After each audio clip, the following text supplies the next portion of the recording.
Welcome to Tea Time, everybody.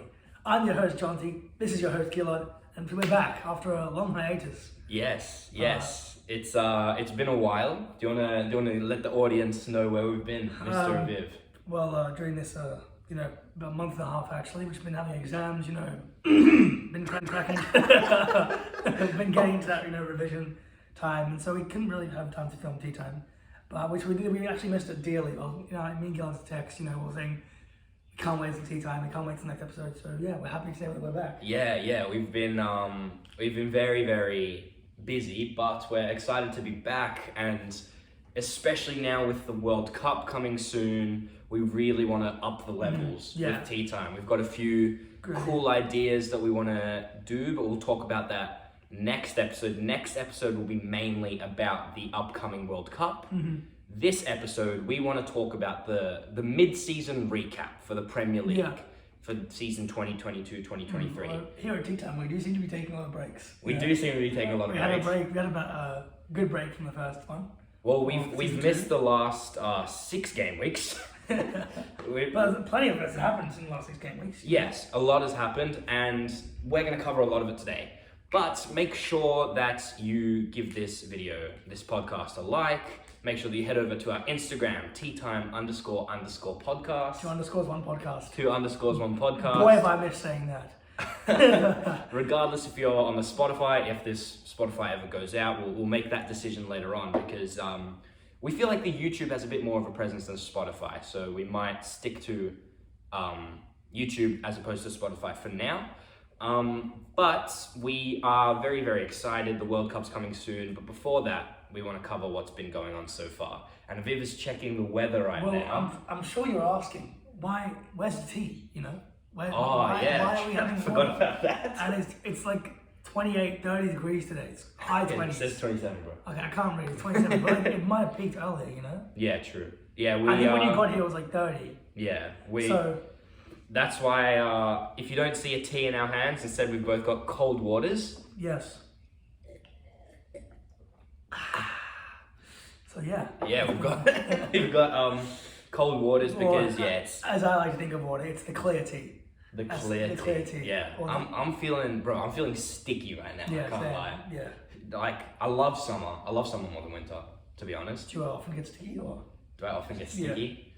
In summer, a little bit more than winter. Yeah. Yeah, get be a bit more sticky, a bit more sweaty. Sticky. All right, so yeah, that's about it. But again, we really are we're going to try upload. We will upload 1 podcast every single week.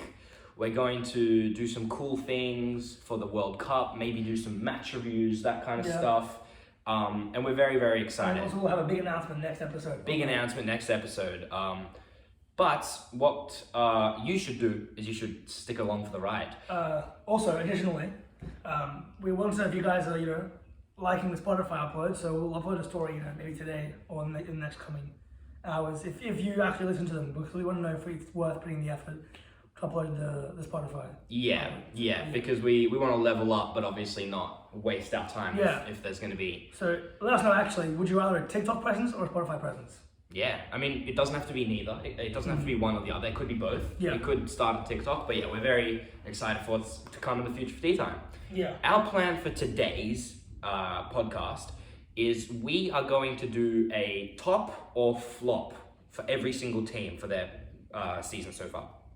Every team's played about 13 or 14 games, and even though we're calling this a mid-season recap, that's really a third of the games, because there's 38 games played.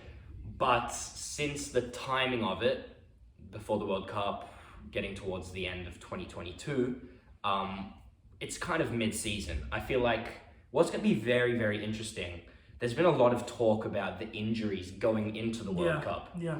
I'm going to be interested about the injuries going out of the World Cup, because what's going to happen is you're going to have really high-level players playing at high-level international football and then going far into a tournament. And then for teams that play midweek competitions in either Europe or Cups, they're going to be asked to play 3 games a week for for 3 months in a row. So I'm going to be very, very interested to see if there are going to be a lot of injuries after the World Cup. Because the World Cup, it's high intensity games. Obviously in Qatar, don't think it's going to be as hot. No, It's it cold. is. It is. It's hot. very, very It's hot. in the winter in Qatar, I think it is. It is, but it's Yeah. still a lot more humid and hot than what players yeah. in Europe would expect. Obviously not I South think the America. high intensity of the games as well. Also, the not short. You don't really get that many breaks. Yeah, in the World a Cup. few I mean, days. It's a few days, which it's like midweek competitions essentially. But difference here is you're playing in my opinion, an unfamiliar team. Unfamiliar circumstances as well, like different environment. Yes, you have pressure, insane pressure on you to do well because this is like many players' last World Cups. Yeah. And many of our childhood heroes, icons. So I think I wouldn't be surprised if there'll be a few players. I reckon maybe at least a couple high level players get injured. For sure, I 100% agree, and I think it'll be really interesting to see what happens after the World Cup. But again, we'll cover that more next week. Let's start top or flop. So we're going to go from the top of the Premier League table all the way down to the bottom. If we think that a team is top. Yeah. Nice.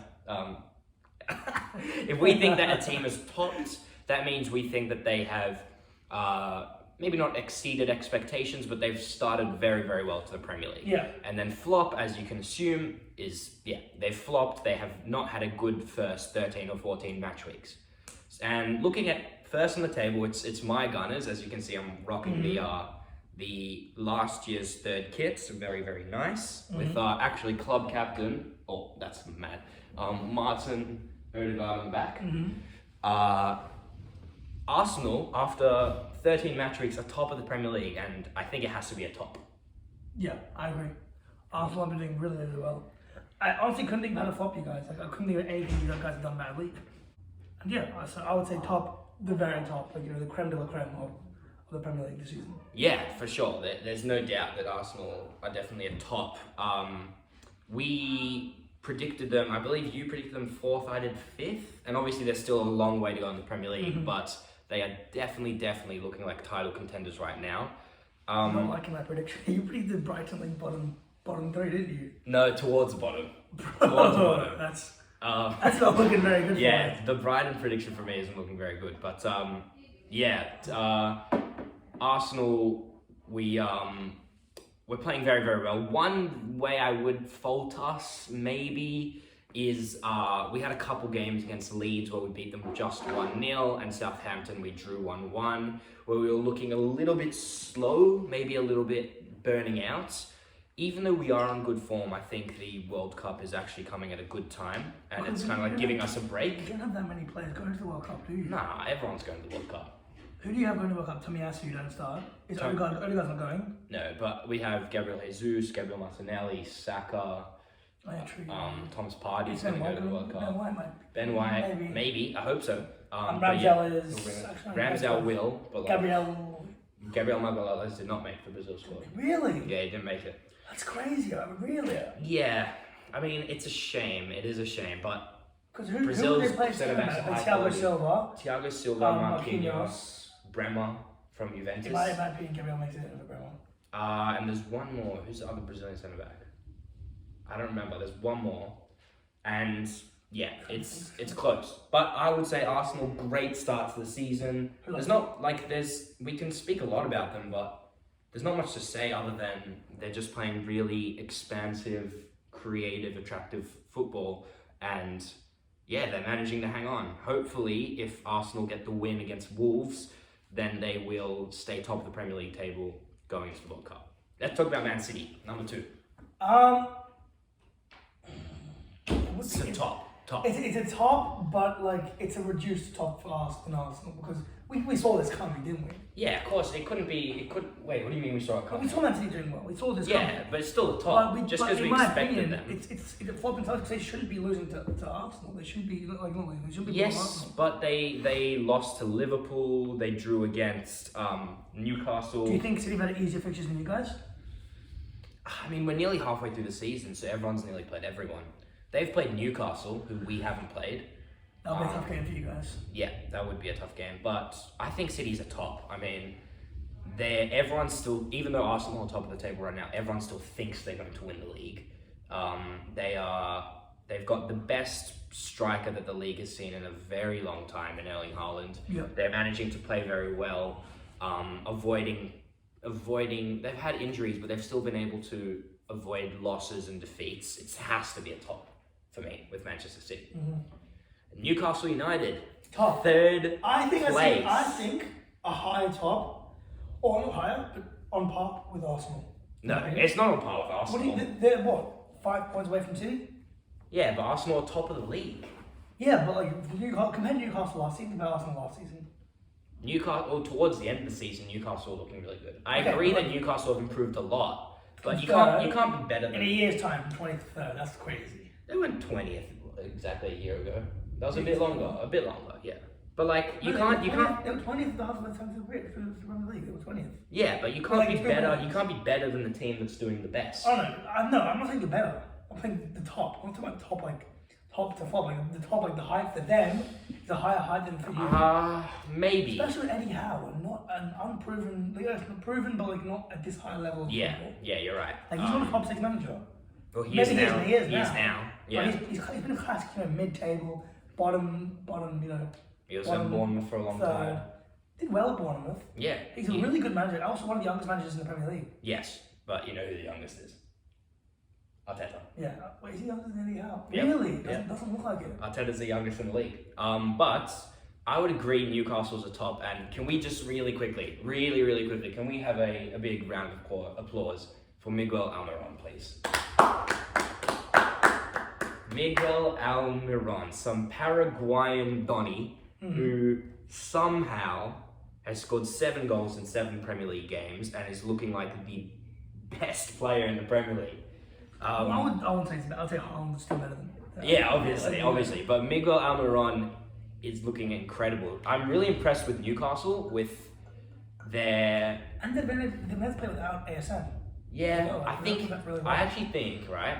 I've been actually thinking this for a while. I think that with him they play worse because I don't think he's as a team player as Miguel Almiron, as Murphy, as Jacob Murphy, as Ryan Fraser. Those guys, even though they're not as good quality and not as good technique as him, they don't think that they're the guy on the team. They are willing to do that hard work on defense, which St. Maximin isn't doing, and he hasn't done in his career before.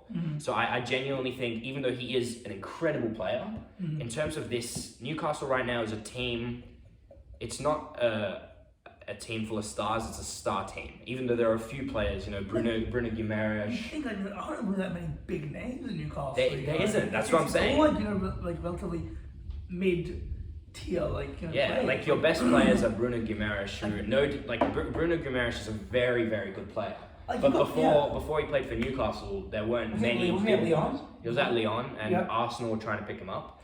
I don't think he would have fit as well in the Arsenal team as he did in Newcastle because I think he actually would. there's a lot of competition in the Arsenal centre mid role. You've got the young, you got like people like Samuel Congo wanting to play who doesn't play as many minutes. You've got Odegaard who doesn't play every game. Yeah. Sorry, you've got Xhaka. I think he would fit in exactly at the Xhaka role. But Xhaka's been phenomenal this season. Xhaka was great against us as well. Xhaka has been flawless, so I can't fault him. He's been incredible. Yeah, I mean from this time last year getting sent off against City. Yeah, crazy. After the 6-0 defeat to City, red carded. 5? 5-0. I think it was 5. Arteta questioning that whether Arteta should be manager or not. That was at the time, and now look, he's one of the best midfielders in the league right now.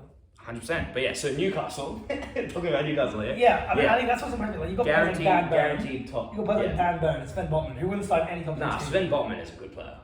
He's good, but most of the players wouldn't start any top 6 team.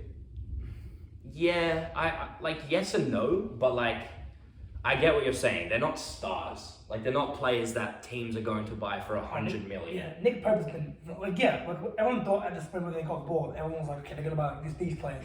They're gonna spend 80 million on the player. They haven't done it. They've been really wise. Everyone thought they were gonna buy Pogba, Coutinho. Yeah. These big name players. And they were really smart. Buying those big name players kills the club in my opinion. Because you're buying players that aren't there for the club, they're there for the money. Yeah. And what they've done is they've built players who really care about the club. And are willing to work hard. Yeah. Yeah, Trippier, even though they brought him in last season. Great signing. He's been amazing. Was he starting for Atletico? I think he was in and out of the side, but him and Almiron on that right hand side, they have formed an incredible pairing. Yeah. But yeah, so definite top for Newcastle. Yeah, definitely. Let's talk about the top spur. Top spur? Top spur? What's that? More flop spur in this case. Flop spur. No, I mean, it's a flop from the Johns. It's a mid for me. It's a. We're adding a new category now. It's a tlop for me. Flop. It's like not great, but not. Kind of away from it. They're above Man United and Brighton, Chelsea, whatever. They're fourth on the table. Which is good. Yeah. However, they're far away from City and Arsenal. I think Spurs are where they'd like to be at the moment. Perfectly adequate. It's mediocre for. I think it's a flop. Really? Yeah, and I'll tell you why. It's because even though they've got 26 points in the league and they topped their Champions League group, which they did with the last minute goal against Marseille. They haven't been playing at that high level. They're consistent. I feel like a lot of Tottenham fans would feel like, and we've actually got a message from a Tottenham fan that we know later on in the questions from the fans about Conte. Conte is not able to control games as well with Tottenham as he used to with Inter, with Chelsea, with Juventus. I mean, he's really struggling. It seems a lot of the time for Tottenham. Perfect example is the Liverpool-Tottenham 2-1 game. Yep. They kick into gear only after they concede, only after they're 1 or 2 down in the second half. Another perfect example is the Arsenal-Tottenham North London derby. I mean, Arsenal walked all over Tottenham. But everyone knew what both teams were going to do. Everyone knew that Arsenal were going to try to play fast, try to play possession, and everyone knew Tottenham would try to hit on the counter-attack. Both teams. They got a goal, right? With Kane. They scored a goal from a penalty, but other than that, they weren't very dangerous at all. And I just feel like Tottenham, even though they've got the points, the way that they're playing isn't good, and it's starting to catch up with them. Their last 4 games, they've lost 3 of them, and they beat Bournemouth 3-2, which they were 2-0 down in. So that would have been 4 losses on the trot for Tottenham. So for me, flop. All right, let's start getting through this. Manchester United, top or flop? I think it's a flop for me as well. No, I'm kidding. I think, flop considering what they've brought in, considering what the talent they have. Flop. They should be in the top 4. Yeah. However, Ten Hag has picked it up really well. Yeah. They shouldn't really. Villa was a flop. You can't be losing to Villa. They did just lose to Villa. However, they have beaten Liverpool. They did beat Tottenham. They drew against Chelsea. Beat West Ham. They're looking better. For me, it's mid. Yeah, they're on the rise, which is good. I like to see Ten Hag, more confident in his team, and it's good to see he's not afraid to disappoint his players like we saw Ronaldo. Yeah. And he's showing a lot of strength as a manager. Yeah. That he's doing things his way. Ronaldo's not the big dog anymore. The Ronaldo saga, I don't even think we were... We didn't cover it. We haven't covered it. Do you want to talk about it really briefly? Yeah, just like Ronaldo, walked off, was going to get that done for 1 minute against Spurs. No, against Spurs. Yeah, Spurs. Walked off in frustration, and Ten Hag actually, did he find it or something? He was relegated to play with the under-23s for a few days, I think. No, he trained alone for a few days. He trained alone and then with under-23s. And then he missed the game. Yeah. Which I think was really good. Because I think also, we saw Ronaldo with Garnacho, obviously must have a bond formed there, potentially. And that's looking really good to have a young and old. Yeah, I agree. I mean, I think with the whole Ronaldo situation, Ten Hag handled it very, very well. And I think Ten Hag showed his professionalism, and I think it's kind of similar to an Aubameyang Arteta situation, where Arteta really showed his character.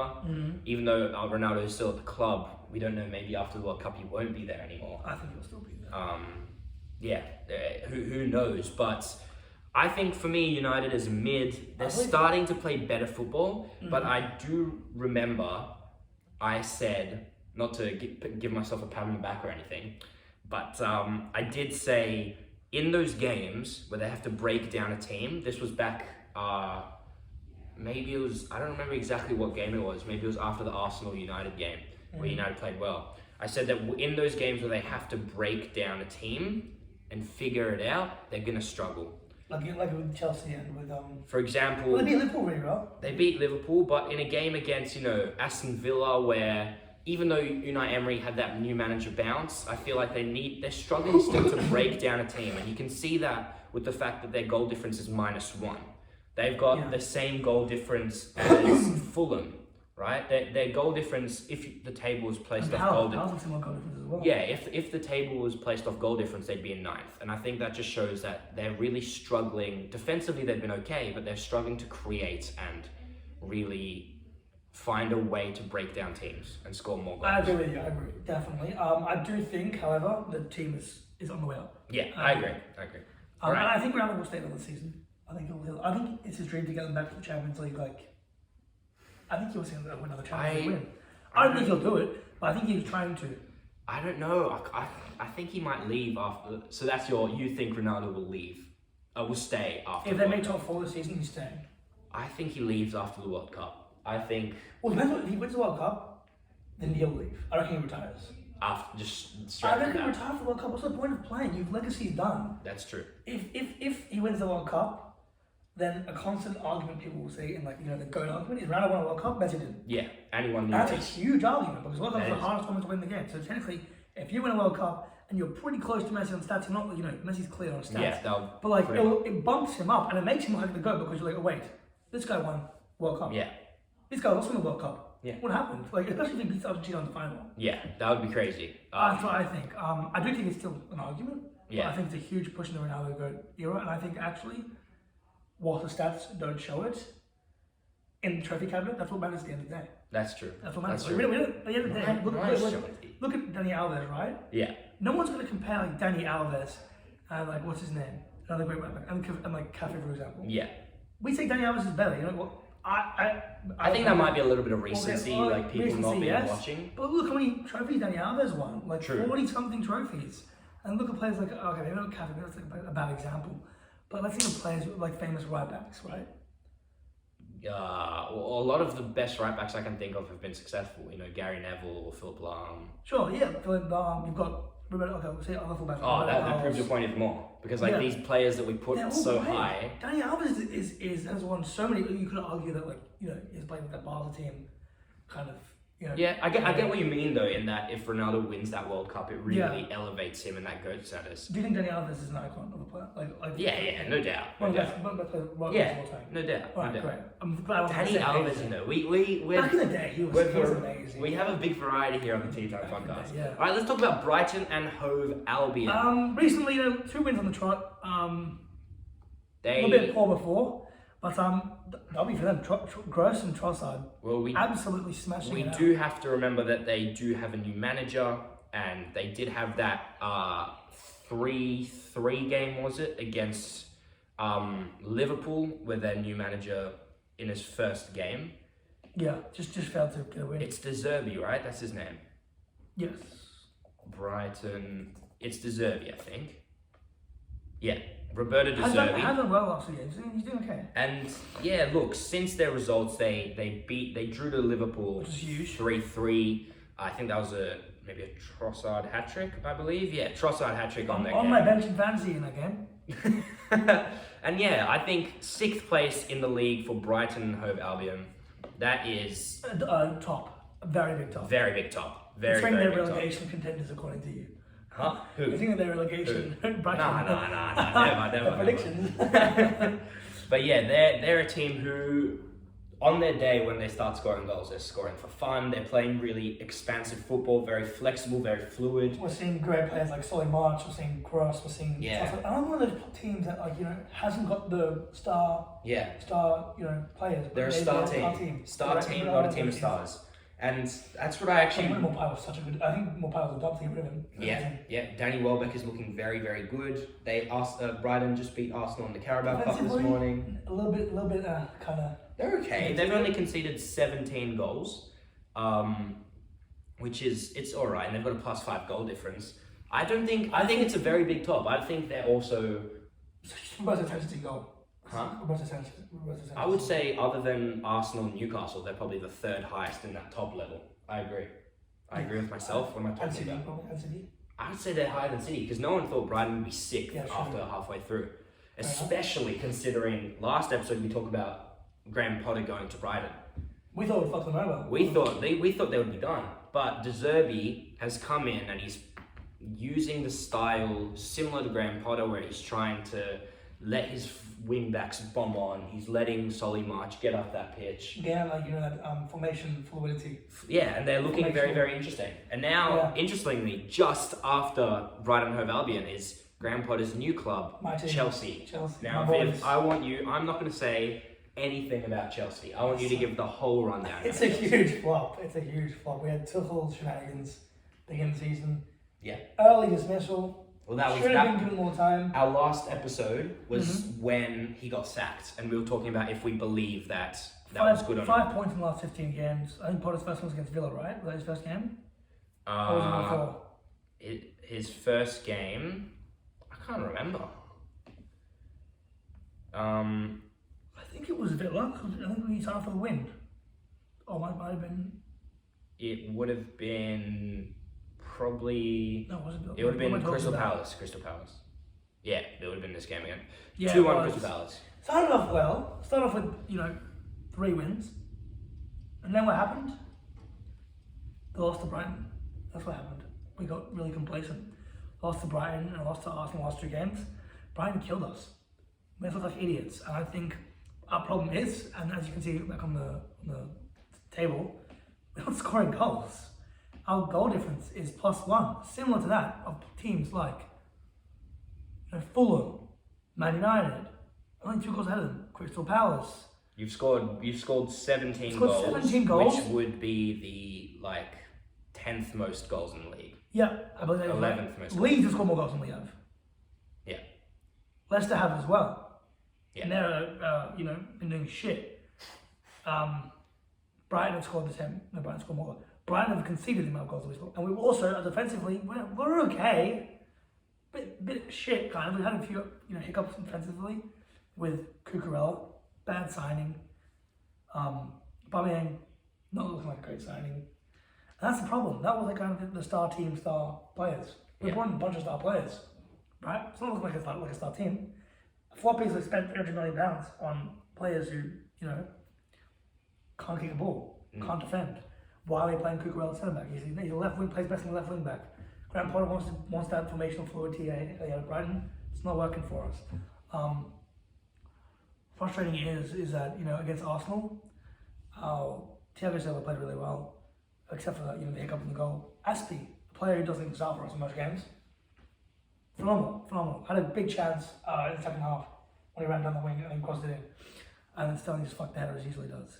Also, why are we playing long ball over to Sterling? I don't understand. Sterling's not a long at City. You just score tap-ins. But we're seeing how much of a fucking joke he is at Chelsea. We're trying to play long balls to him over a 5'5" player. Yeah. Who's not going to win headers against Gabriel? Not going to happen. I see this as really painful for you. And it was because we can't play against teams with a high press. We choked against Leeds, choked against Brighton. Arsenal killed with a high press. I think you guys we barely had a successful attack. Yeah, it wasn't a game of bad attacks. I would say that 1-0 result was the most. I saw Rory Jennings. No. He's a English YouTuber, follows Chelsea, big Chelsea fan. He said it was the best possible 1-0 result for Chelsea. I agree. As in it could have been 3 or 4-0.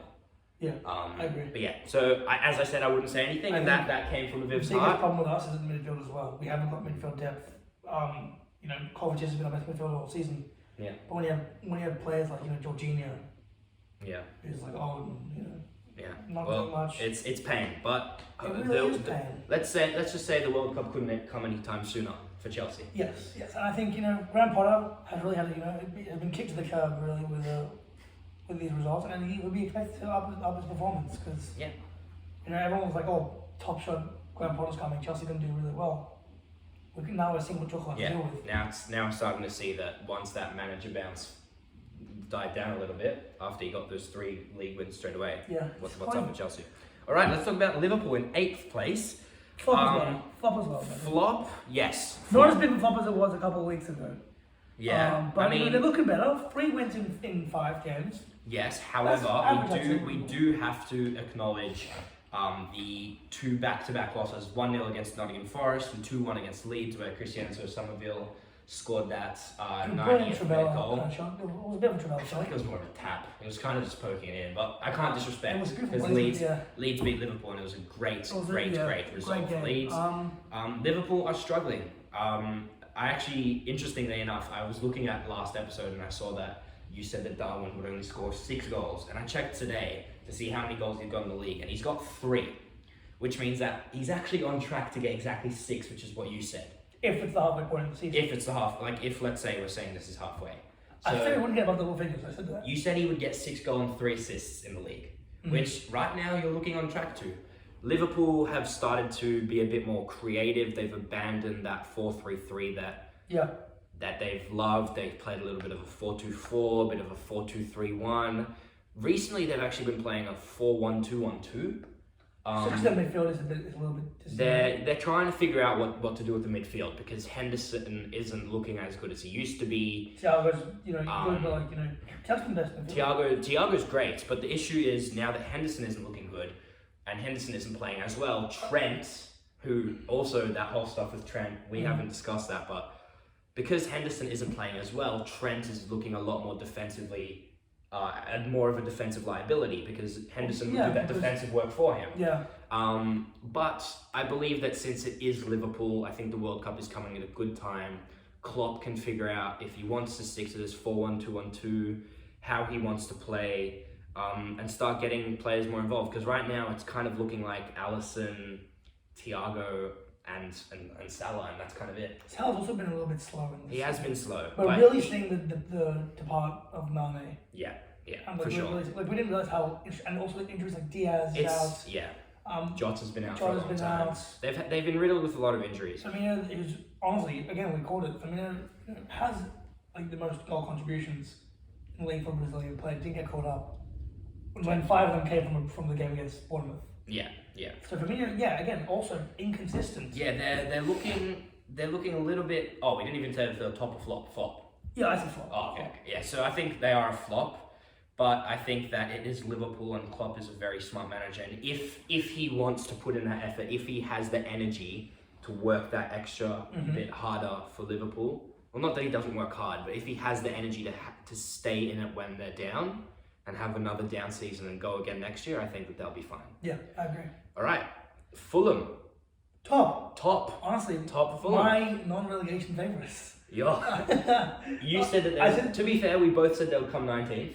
Well, I said Fulham to stay up, and then I said Fulham to stay down from the relegation.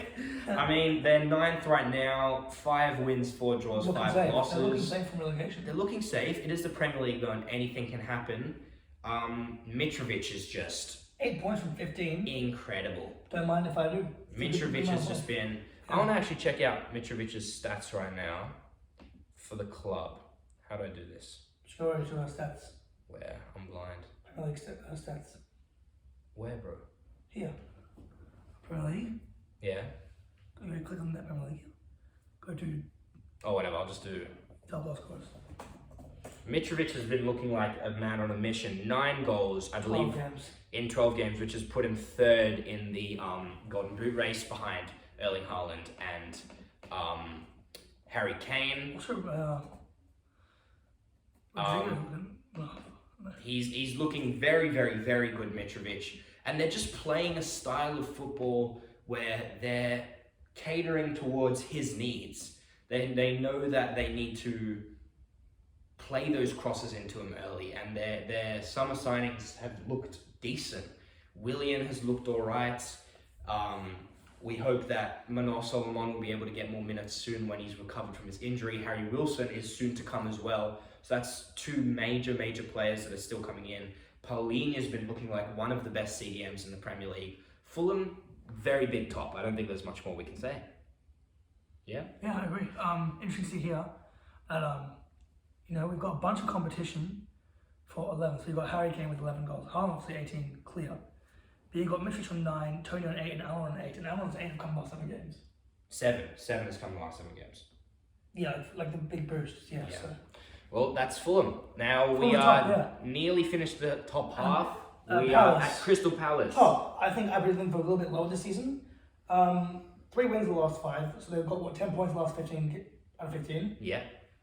with wins coming against Wolves, Southampton, West Ham, which is a good result. It's expected for them. Yeah. As well against, I believe it was Leicester, which is, they're also looking better, so it could be a hidden W. Yeah. Honestly, they're just doing good. They're above Yeah. average. Zaha's looking pretty good in the last couple of games. Yeah. For me, they're quite hidden, a little bit quiet this season. a bit quiet, and that's what I thought that they would be. I think I actually predicted them exactly 10th, maybe 9th in the preseason predictions. Yep. And yeah, they're just kind of doing their own thing, playing their own brand of football. They're starting to play a lot more attacking now.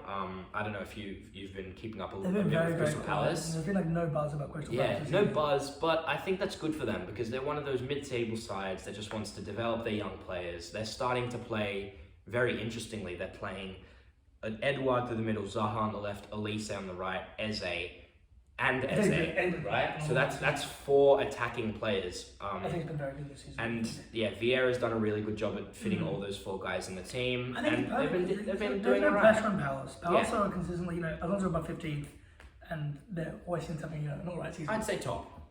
Top for them, yeah. Brentford. Top as well. Top as well. Tony, phenomenal this season. Yeah. Mbeumo's starting to pick up the form. He got a goal. And Mbeumo's looking alright. Have you seen the whole scandal surrounding Ivan Toney?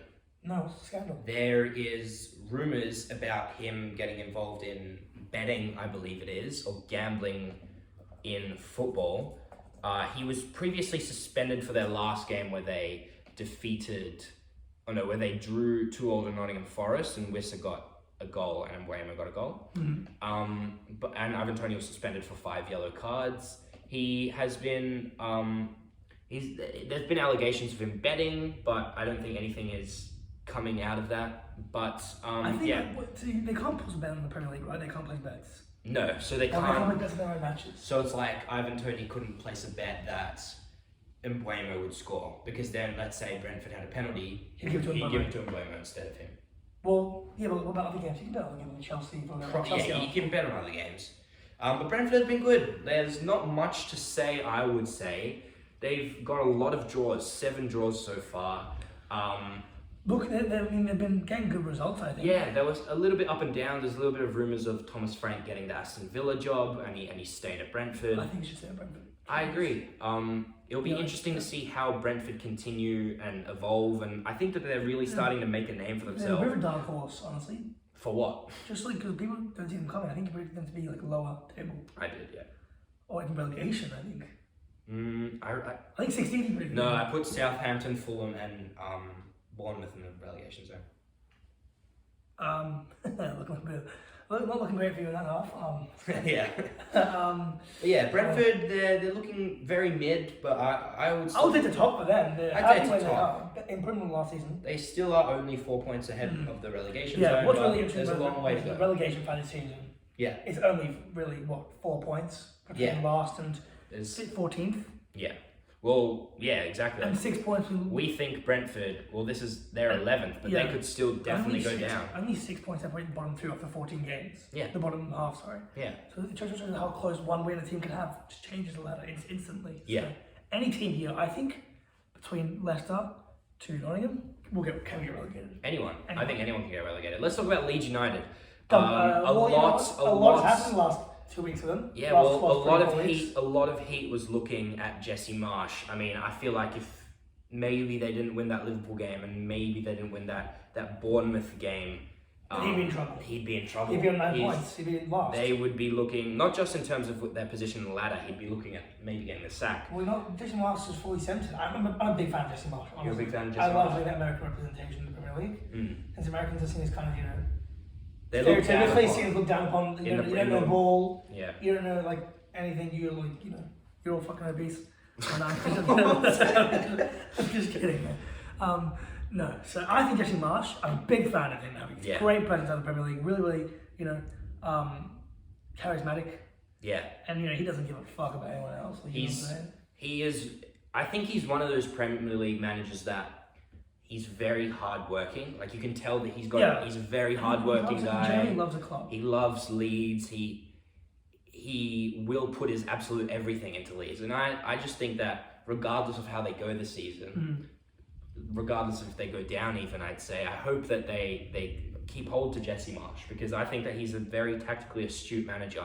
Yeah. And I think that he's one of those managers that, even if it's in a tough period, you know, Arteta, Ten Hag, Graham Potter, they're those guys that work hard, even if you're in a tough period, keep hold on to them and make sure that you give them the time and you tell them, look, yeah. So I think signings as well. Yeah, and you know, really Aronson's looking good. Tyler Adams and Rocker have been good in the midfield. Their last two wins have been good as well. Their last two wins have come out of like really last minute. So they beat Liverpool 2-1 and then they beat Bournemouth 4-3. What I like about Leeds' attack, they're taking advantage of whatever they can get. Yeah, they're very. The high press is working against the big teams, really. Yeah, but I think it's a top for Leeds. I'd say it's a bit of a mid. I would be concerned about Leeds' like not longevity, but like how they start off games, because their last two games, if they didn't come back miraculously against Liverpool and I think it was from 3-1 down against Bournemouth, they would have 5 losses on the trot. And I think that if I were a Leeds fan, I'd be a bit more concerned about those opening 30 minutes, those opening 40 minutes, first half even. But yeah. Well, I found as long as Leeds score early, they seem to be fine. Yeah, but that's defensively they're not great. That's Melly's been carrying defense. Bro, that's how the game works. But if you score early, you're fine. Melly's was man match against Liverpool, in my opinion. He has been playing very, very well. Was not as good against Bournemouth. I feel like you've got a bit of a bias towards Meslier because you've got him in your fantasy. Oh well, you know, it was a late pick. Yeah. It has proven to be one of those good and better late pick goalkeepers. You know, could pick some fucking like Bazunu or some shit.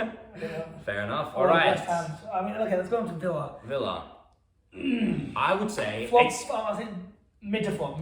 Well, here's the thing. Mid flop. They have just got Unai Emery in as a new manager. Which is W. In his first game, he beat United 3-1. And I think that pre-Emery, it's obviously a flop, because pre-Emery they were on 12 points. After 13 games.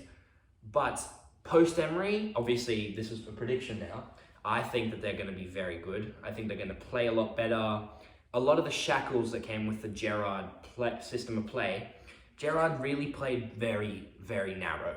Too narrow, in fact. And when you've got wide players like Leon Bailey and, you know, Ollie Watkins, who can go onto the left side and come into the right side, who are really dangerous in those wider positions, it really limits how well they can play. And we saw that as soon as Bailey was given the freedom to take that right-hand side and just killed them.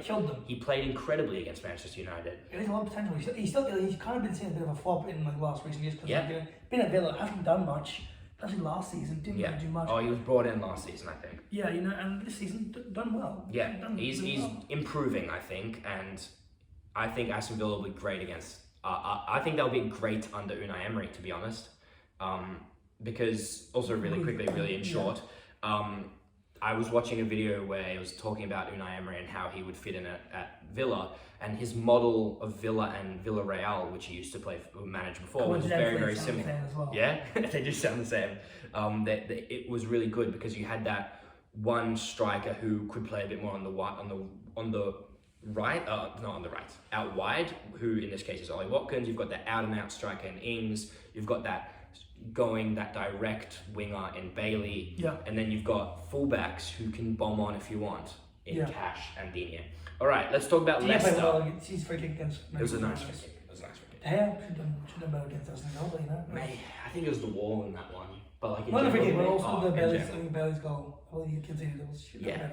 No, I think it was. It was always going to be hard for Manchester United to go to. Pace-wise, they seem to is very pacey. But yeah.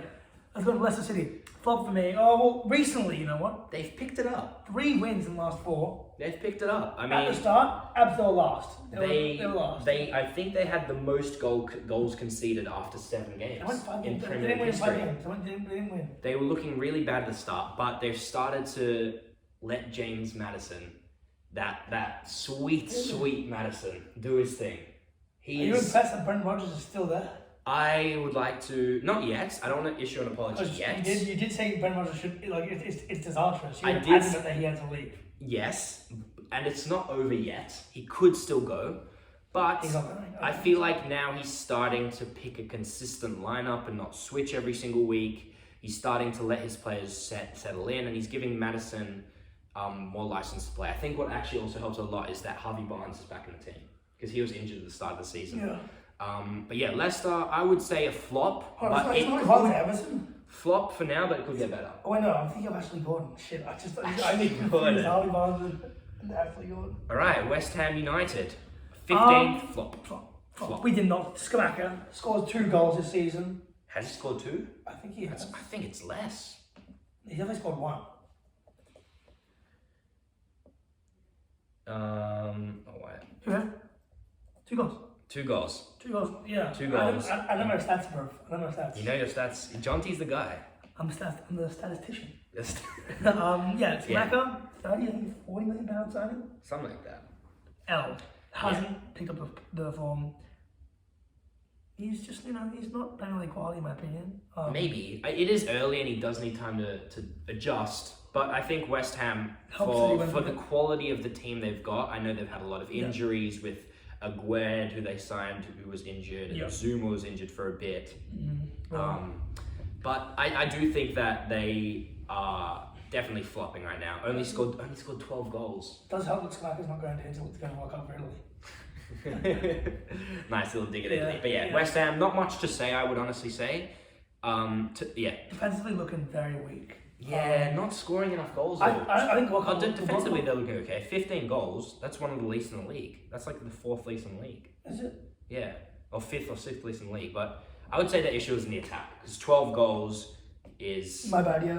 12 goals is... Repugnant. Repugnant. Only I believe Wolves and Forest have scored less than them. Yeah, and Everton, but yeah. Everton? Oh yeah. Alright, let's talk about Everton, 16th I just want place. to add about West Ham. Yeah. World Cup break will help them because not many of their players are going. World Cup break will definitely help them. Maybe Bowen's also been a bit off. Bowen, I don't think is going to go. I don't know if he makes a plane for England. We'll find out in the coming days because all the World Cup squads. They've got Saka, Sancho, Rashford. No, not England. West Ham. Oh, West Ham. That could go to the World Cup. Lanzini maybe for Argentina. No, he's old. He's looking a bit rugby. Fabianski for Poland. Fabianski for Poland will go. Oh, is he injured? I'm not sure. But yeah, I think overall as a team. Ariola's the choice keeper. Overall as a team, the World Cup's going to help them. Alright, let's talk about Everton. 16th place. Well, you know what? We thought after they stayed up they were going to improve. Honestly, they had to improve. For me, it's mid. Nothing. For me, it's mid. And I'll tell you why. I might have a little bit of a soft spot for Everton and a couple players on our team, but they've got a decent looking midfield now.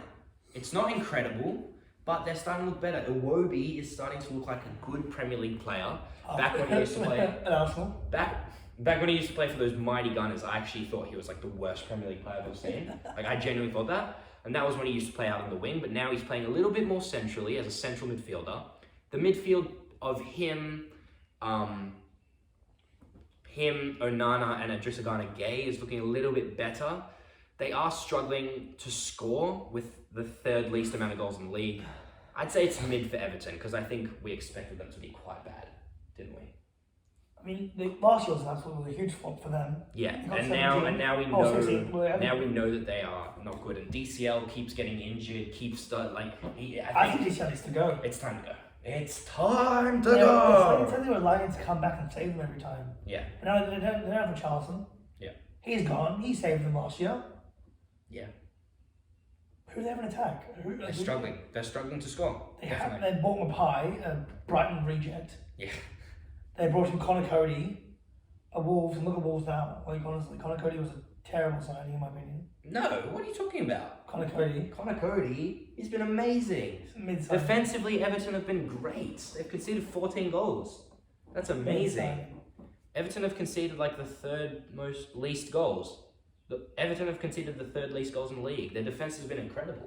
They can't score. That's their issue. Look, I'm an idiot. I thought they had 32. Connor Cody and Tarkovsky have been great, bro. My bad. I thought the 32 was there. Yeah. All right. So let's move on to the next team, which is Bournemouth. Flop.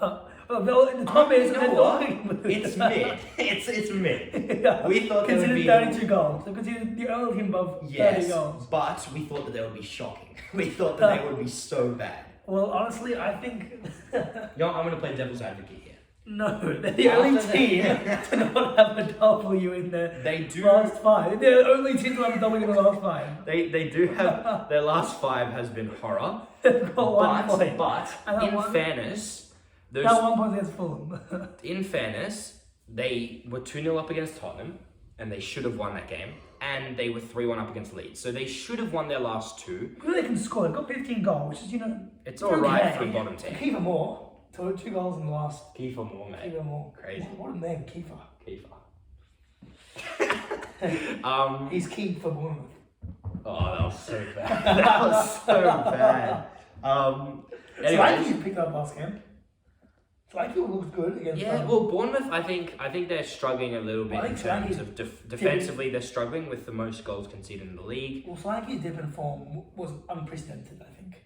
He was very good in the championship last season. He was very good. I think we were expecting some goals from him. But Yeah, I think Bournemouth, like we really expected them to be bad, and I think they still don't have that quality. But they're giving themselves the best chance they can. Let's just say they beat. Obviously, we can play the let's just say game. But if they beat Leeds and Tottenham as they probably should, they're up at 11th. Yeah. So it's a Premier League. Anything can happen, right? And I Bournemouth for me it's mid because I expected them to have 0 points right now. Okay. Southampton.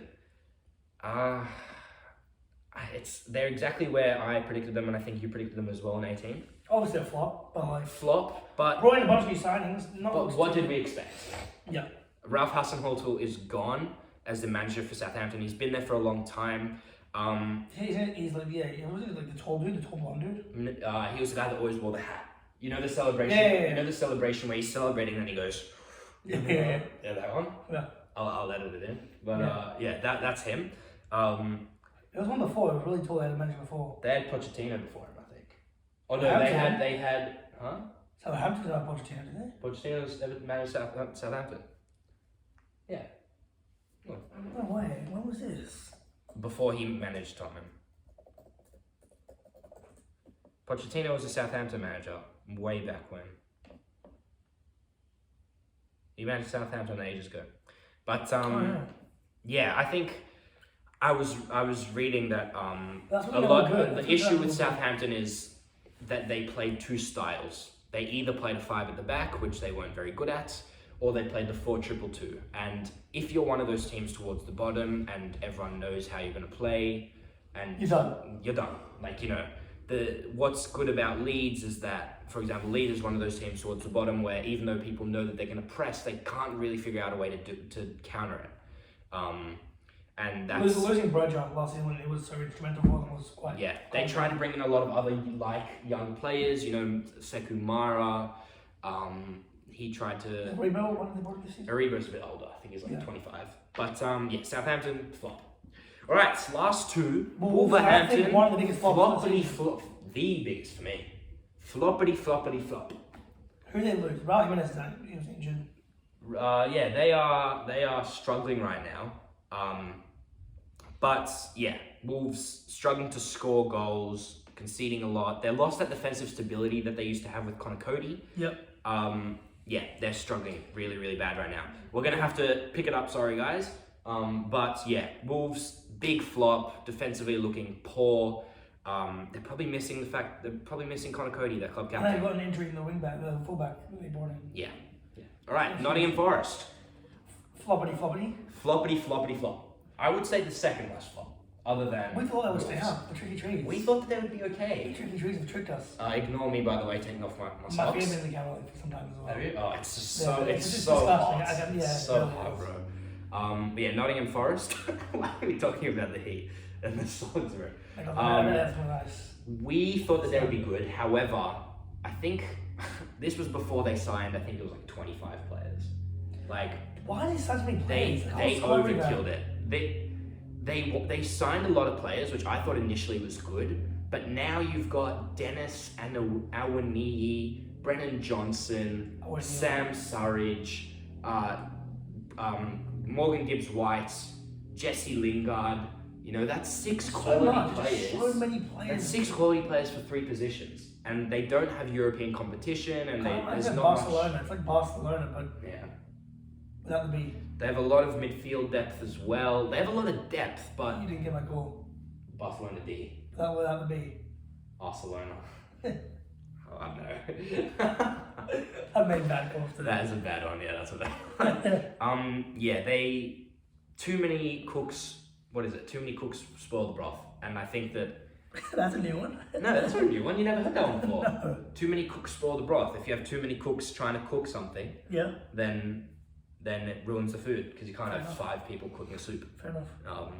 But Yeah, yeah, flop, I think flop. they tried, they overkilled it, and look, it's not over. Like they're still only 3 points away from safety, and it is a long season, and the fact that the World Cup is coming and a lot of their players probably aren't playing in it will help them. But I think that Steve Cooper, who people thought that he would be sacked, but he got a contract extension. He's got a big job post the World Cup, and We have 2 minutes to live. yeah. Sorry, we're a little bit more abrupt That's the now. question for the fans. So yeah. No. We'll do one question. We'll pick our favorite question. Okay. Favorite question. I actually made a bit of a mistake. I didn't save them, and then I just had to do it off memory. We got one from Adam Freeman, which was about Tottenham, and he said Conte needs to stop being said this, not me, a bitch, and stop being stubborn and start changing tactics up. And I agree, because Tottenham are starting to look like, you can get that first goal against them, because they're not going to attack us. We'll be fine for the first, 45 minutes until they start attacking us again.